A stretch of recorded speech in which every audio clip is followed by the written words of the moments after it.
அம்மா ஒரு தங்கச்சி. அந்த அம்மாவுக்கிட்ட வந்து தகாத வார்த்தையில வந்து திட்டுறாரு. வீட்டுல வந்து கொஞ்சம் ரொம்ப ஸ்ட்ரெஸ்ஸா டிப்ரெஸ்டா இருக்கும்போது அந்த வீட்டுல வந்து முதல்ல அந்த நிம்மதி கெடுது. இவரை சுத்தி நடக்கிறது எல்லாமே இவருக்கு தப்பு தப்பா நடக்க தோணுது. அதுக்கப்புறமா இவங்க அம்மா வந்து கோயிலுக்கு போறாங்க. இவருக்கு வேலை கிடைக்க இல்லாம தான் இந்த மாதிரி பிரச்சனை ஆயிடுச்சு அப்படின்னு சொல்லி எத்தனையோ கோயில வந்து நீங்க அந்த பக்தியை அவங்க குடும்பத்துல யாருமே இல்லை. ஆனா இவர் டோட்டலா இவர் தன்னைத்தானே வந்து இவர் அழிக்கக்கூடிய நிலைமையில இவரே வந்து இழக்கக்கூடிய ஸ்டேஜ்ல இவர் இருக்காரு. அந்த ரிலேஷன்ஷிப் பிரிஞ்சு போனதுக்கு அப்புறமா ஒரு 2 வாரத்துல இவருக்கு வந்து ஒரு பைக் ஆக்சிடென்ட் நடக்குது. பைக் ஆக்சிடென்ட் நடக்கும்போது அந்த பிரிட்ஜில் டோட்டலா அந்த இவர் ஓவர் ஸ்பீடா போய் டோட்டலா அந்த பிரிட்ஜில் இருந்து இவர் கீழே விழுந்து ரொம்ப அடியெல்லாம் இல்லை, 2 காலுமே வந்து இவருக்கு வந்து உணர்ச்சி இல்லை அப்படின்னு சொல்லிட்டு டாக்டர் வந்து சொல்லிட்டாங்க. 2 காலுமே வந்து செயலிழந்து போச்சு. செயலிழந்து போச்சுன்னா வாக்கிங் ஸ்டிக்ல நடக்கலாம், ஆனா அந்த 2 காலுக்கு எப்போ உணர்வு வந்தாலோ அப்பதான் இவரால் ஏந்திச்சு நடக்க முடியும் அப்படின்னு டாக்டர் வந்து சொல்லிட்டாங்க. இதுதான் இப்போ ஒரு கரண்ட் ஸ்டேட். மருத்துவமனையிலே வந்து சொல்லியாச்சு. குடும்பத்துல ரொம்ப கஷ்டப்படுறாங்க. அம்மா கஷ்டப்படுறாங்க, தங்கச்சி கஷ்டப்படுறாங்க. வேற சோர்ஸ் எதுவுமே கிடையாது. இவருக்கே ஒரு வெறி, நான் ஏன் இன்னும் சாகலையா, என்னை ஏன் காப்பாத்துனீங்கிற ஒரு வெறி. அதுக்கப்புறமா டாக்டர் இந்த விஷயத்தை இவரால் நடக்க முடியாத விஷயத்த வந்து அவங்க அம்மாவுக்கு தெரியப்படுத்தினாலும் இவருக்கு இன்னும் தெரியப்படுத்தல. இவருக்கு ஒரு சர்டன் ஸ்டேஜ்ல கிட்டத்தட்ட ஒரு 2-3 மாசமா ஹாஸ்பிட்டல்ல இருக்கிறாங்க. மருத்துவம் எல்லாமே பாக்குறாங்க. அதுக்கப்புறம் என்ன பண்ணிட்டாங்கன்னா அவங்க அம்மா வந்து என்னால செலவு தாங்க முடியல அப்படின்னு சொல்லிட்டு நாங்க வீட்டிலேயே கொண்டு போய் டிஸ்சார்ஜ் பண்ணிக்கிறோம்னு சொல்லி டிஸ்சார்ஜ் பண்ணி வீட்டுக்கு கொண்டு வந்துட்டாங்க. வீட்டுல கிட்டத்தட்ட ஒரு 4 மாசமா 5 மாசமா வீட்டிலே இருக்கிறாரு. அந்த நரக வேதனையை வந்து இவர் வந்து அனுபவிக்கிறாரு. அந்த வேதனை அனுபவிக்கும் போதுதான் வந்து எல்லாவோட எதிர்மறை எண்ணங்கள் நமக்கு வரும். இதுக்கப்புறம் நம்ம ஏன் வாழணும், நமக்கு யாருமே இல்லை, இருந்த ஒரு உறவு கூட நம்மளை விட்டு பிரிஞ்சு போயிடுச்சு, நமக்கு கடவுளும் இல்லை, யாருமே இல்லை, உதவி பண்றதுக்கு ஆளே இல்லையா அப்படிங்கிற ஒரு ஒரு மனசுல வந்து ஒரு குழப்பமான ஒரு நிலைமையில கண்டிப்பா எல்லாரும் இந்த நிலைமையில இருப்பாங்க.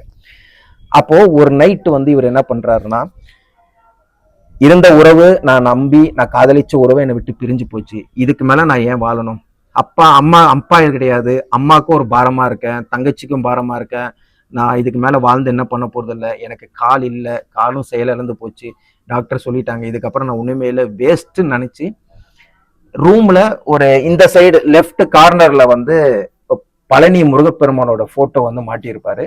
அந்த போட்டோ அதுக்கப்புறமா பக்கத்துல டிராயர், இவர் வந்து அந்த பெட்ல இருந்து எழுந்திக்கணும், அவர் வந்து எழுந்து திடீர்னு பிரஷ் பண்ணாலோ இல்ல ஏஞ்சி நடக்கணும்னா கூட அந்த வீல் சேர்ல வந்து அவங்க அம்மா தான் வந்து இவரை வந்து ஹெல்ப் பண்ணணும். ஹெல்ப் இல்லாம இவரால் ஏந்து நிற்க முடியாது. இவர் என்ன பண்ணிட்டாரு, அந்த அந்த ஒரு ரேட் பாய்சனை வந்து அந்த டேபிள்ல வச்சுட்டாரு. அந்த டேபிளை வச்சு இறங்கணும், அந்த டேபிள் விட்டு அந்த பாய்சனை எடுக்கிறதுக்கு இவர் போகிறாரு. போகும்போது இவரால் முடியல, ட்ரை பண்ணிட்டு, ஏன்னா காலே இவருக்கு உணர்ச்சி இல்லைல்ல, அதனால என்ன பண்ணிட்டாருன்னா அந்த டேபிள்ல விட்டு நம்ம போய் அந்த எடுக்கணும் அப்படின்னு சொல்லிட்டு இவர் ட்ரை பண்றாரு. கட்டுல இருந்து கீழே விழுந்துடுறாரு. விழுந்த உடனே இவரால் எழுந்திக்கவே முடியல. இவர் எழுந்து அந்த லெப்ட் கார்னர்ல இருந்த அந்த முருகப்பெருமானை வந்து இவர் பார்க்கும்போது அந்த போட்டோ பார்த்து இவருக்கு பயங்கரமான ஒரு வெறியாகி அந்த போட்டோ எடுக்கிறதுக்கு இவர் முயற்சி, ஏன்னா இவர் கீழே படுத்துட்டாரு, யாரோட உதவி இருந்தாதான் இவரால் எழுச்சிக்க முடியும். அப்ப பாருங்க, விஷம் வந்து கீழே விழுந்துடுது, அந்த போட்டோ இவர் வந்து எடுக்க போகணும், ஏன்னா உன்னாலதான் நீ கூட இப்ப காப்பாத்தலையேங்கிற ஒரு வெறி அந்த போட்டோவை நோக்கி இவர் போகணும், அந்த போட்டோவை எடுக்கணும். இதுதான் அந்த முருகப்பெருமான் எப்படி ஒவ்வொருத்தவங்களோட வாழ்க்கையில அந்த டேர்னிங் பாயிண்ட், நான் இருக்கேன்னு நிரூபிக்கிற ஒரு வாழ்வியலை நிரூபிக்கிற ஒரு தருணம் இது மட்டும்தான். எழுந்திக்கவே முடியல, இவருக்கு ரொம்ப வெறியாவது, இதுக்கு மேல என்ன அப்படின்னு சொல்லிட்டு இவர் அறியாமலே 2 கையை அந்த கட்டில ஊனி இவர் ஏஞ்சி நின்று முருகப்பெருமான போட்டோல கை வைக்கும் போது இவருக்கு என்ன தோணுச்சு என்னதுன்னு தெரியல. எந்த ஆக்ரோஷத்தோட கோபத்தோட அந்த முருகப்பெருமான போட்டோ எடுக்கிறதுக்கு போய் நிக்கிறாரோ, நினைச்சு பாருங்க, இவருக்கு கால் 2மே செயல் இழந்து போச்சு. இவருக்கும் தெரியும். எப்ப இவர் வந்து அந்த யோசிக்கிறாருன்னா, நம்மளா ஏந்திரிச்சு நடக்கிறோம், கிட்டத்தட்ட 8-9 மாசமா படுத்த படுக்கையில நம்ம இருக்கிறோம், நம்மளா எப்படி நடக்கிறோம் அப்படின்னு சொல்லும் போது எப்ப அந்த தருணத்துல இவர் யோசிக்கிறாருன்னா, அந்த போட்டோவை, கண்ணாடி ஃப்ரேம் போட்டோவை இவர் கையில எடுத்து அந்த ஆணியில இருந்து கீழே தள்ளுறோம். இவருக்கு அந்த போட்டோ உடைச்சதுக்கு அப்புறமா இவர் போய் அந்த மருந்தோ ஏதோ குடிச்சு இவர் சாகணும். அந்த போட்டோ கையில வைக்கும்போது எந்த கோவத்துல அந்த போட்டோல கை வச்சாரோ அந்த நிமிஷத்துல அவர் உடம்பெல்லாம் வைப்ரேஷன் ஆகி அவரா அப்பதான் அவருக்கு தெரியுது நம்மளா நிக்கிறோம் இன்னைக்கு அப்படின்னு சொல்லும் போது அவர் அறியாமலே அந்த கோபத்தையும் அந்த அழுகையும் விட்டுட்டாரு. அந்த போட்டோ கையில நினைச்சு பாருங்க, அந்த ஒரு தருணம் யாருமே இல்லை அவர்கிட்ட. அந்த போட்டோ இவர் எழுந்து நிக்கிறாரு, அந்த போட்டோவை தூக்குறாரு.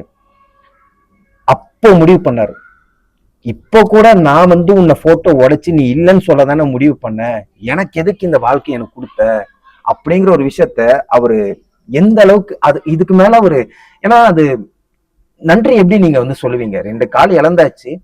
அப்ப கூட இவர் ஒரு நாள் கூட அந்த இவரு வந்து ஒரு நாள் கூட முருகனை போய் வணங்கல, அவங்க வீட்டுலதான் வணங்கினாங்க.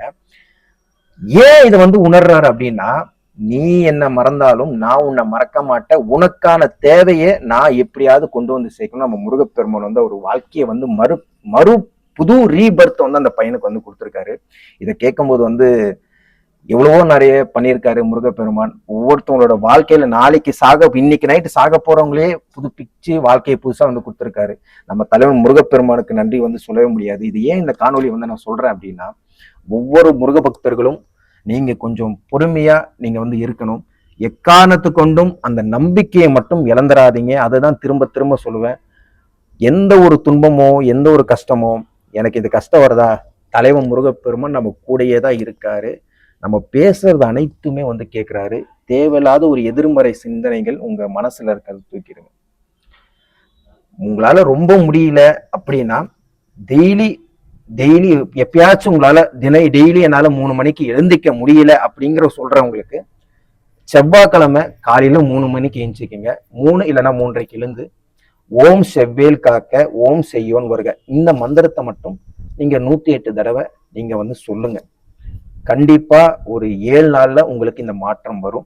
ஏன்னா அந்த அளவுக்கு ஒரு பவர்ஃபுல்லான ஒரு சக்தி வாய்ந்த நம்ம முருகப்பெருமான் அதை வந்து கொடுத்துருக்காரு. இது எத்தனையோ பக்தர்கள் வந்து உணர்ந்து அவங்க வாழ்க்கையில மிராக்கிள் என்னங்க மிராக்கிள், அதை விட தாண்டி அவர் நம்ம கூடயே இருக்காரு அப்படிங்கிற ஒரு எத்தனையோ தருணங்களை வந்து நிரூபிச்சிருக்காருன்னு எல்லா முருக பக்தரும் சொல்லியிருக்காங்க. எல்லா முருக பக்தர்களும் இந்த கடனால அவதிப்படுறவங்களும், நோயால அவதிப்படுற, உடம்பு சரியில்லை, கஷ்டமா இருக்கு, எல்லாருக்கும் சொல்றேன், உங்க வாழ்க்கை நிச்சயமா மாறும். இன்னைக்கு நிம்மதியா இல்லாம இருக்கலாம், நாளைக்கு உங்க நேரம் உங்க காலம் அது என்னைக்கோ ஆரம்பிச்சிருச்சு. இன்னைக்கு இந்த செகண்ட் இந்த வீடியோ பாக்குறீங்க, உங்க டைம் இன்னைக்குல இருந்து ஸ்டார்ட் ஆகுது. நம்ம முருகப்பெருமா உங்க வாழ்க்கையை வாழ போறாரு. சந்தோஷமா இருங்க, தைரியமா இருங்க. தலைவன் முருகன் உங்க கூடயே இருக்காரு. தைரியமா இருங்க, நல்லதே நடக்கட்டும். தலைவன் முருகனுக்கு நன்றி.